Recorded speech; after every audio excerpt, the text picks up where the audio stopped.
Hello, everyone. My name is Nidhi Shandelia. I'm part of Teams Platform Engineering, and I'm leading an initiative called App Templates. And this demo in particular covers FAQ Plus App Template.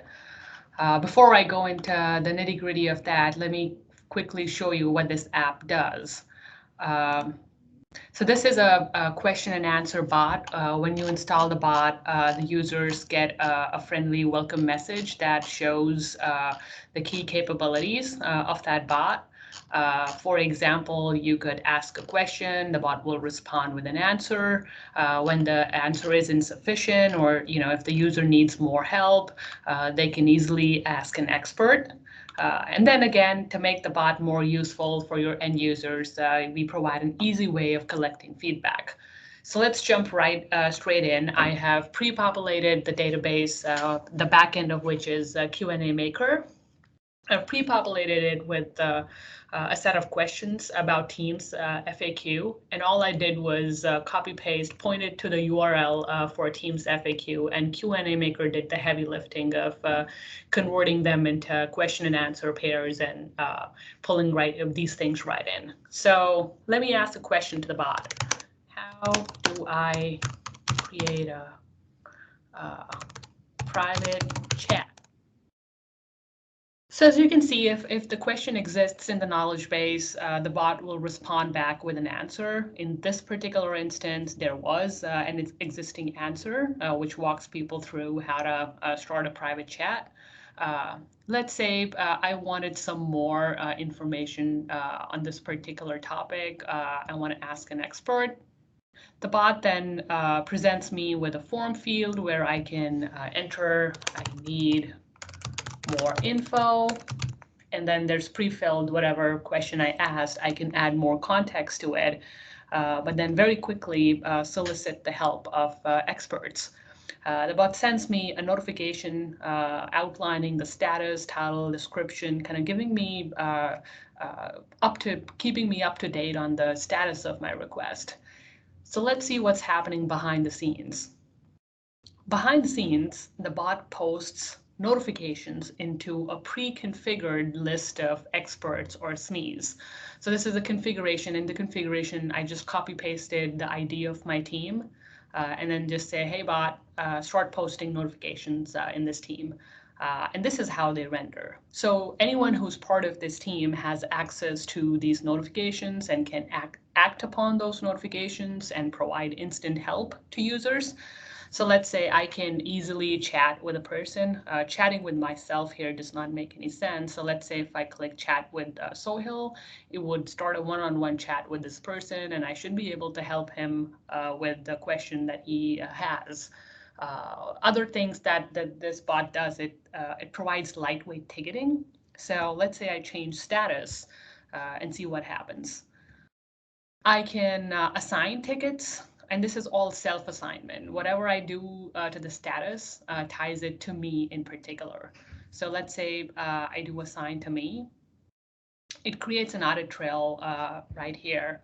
It says this request is now assigned to Nidhi Shandelia. Let's say my team member, James, goes and changes status and says, assigned to me, then the audit trail will just say this request is now assigned to James.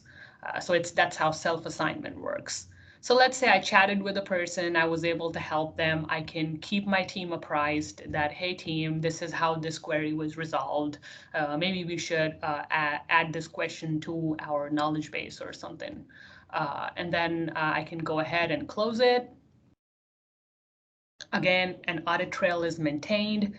The user, the status is then marked closed, audit trail here. And then this view article thing, what it does is it tells what answer the bot sent when the user asked the original question. So you can think of it as improving the bot as well. You're bringing a human in the loop so that you can make the bot even more effective at answering questions. So let's see what's happening from a user's perspective. I would expect as a user to be kept apprised. So as you can see, the bot notifies that, hey, your request has now been assigned, your request has now been closed. And assuming somewhere between assigned and closed, the expert would have initiated a chat message and helped them. If that's not the case, the users can still request help regardless. And then you also give users the ability to share feedback by just typing the share feedback command. So all in all, this is kind of a great way for surfacing FAQs. Think of the scenarios where, lightweight ticketing or any new initiative that are launched in the organizations, or even the face of HR. For example, this could totally be an Ask HR bot that is pinned on the left rail, and then behind the scenes is a HR specialist team for answering queries, or Ask IT. This is called an app template, and it can be extended. For example, in an IT scenario, if your ticketing portal is, from a backend perspective, ServiceNow or Remedy or any other custom tool, you can totally add a button. Because this code is open source, you can totally add a button to the bot responses. For example, here, you could have a button that says raise a ticket, and that could redirect to ServiceNow. So that kind of brings an end-to-end workflow for this app template.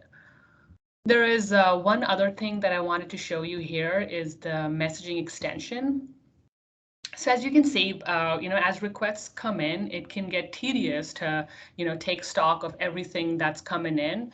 So there's also a messaging extension for the experts team to quickly sift through requests/tickets. I can look at all recent tickets. I can look at all unassigned tickets. So in the spirit of zero inbox, I would want, as a team leader, the unassigned tab to be completely zero at all times, or have minimal views here. Or all assigned tickets. I can also search for tickets. So let's say, if my name's Jethro, I want to see all tickets assigned to Jethro. It will come up with tickets that are assigned to Jethro. So that's a great way from a ticket management, request management perspective, the specialist team has access to. So this is called an app template. What this means is it is available and open sourced, and for anybody to go use. To go try any app template, all you got to do is aka.ms/teams app templates, and it'll take you to a landing page for app templates. There are 5 available today. Today we discussed FAQ Plus, which is right here. To go deploy this template, all you do is click on this link called Get It on GitHub. And this is the repository. All of the code and all of the documentation is available here. And all you need is an Azure subscription to go to a fully deployed app. It's fairly succinct and detailed at the same time.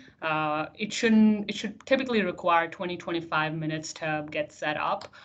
Does not require writing a single line of code, or does not require a developer to get up and running. But if you want to extend it and add your own custom workflows to the existing functionality, sure, you can take this template, take the code, and add more features to it and bring it to bear in your experience of Teams. So that concludes the FAQ demo. You can visit these links. With all templates, we give you an accurate, we give you a sample estimate of how much Azure costs.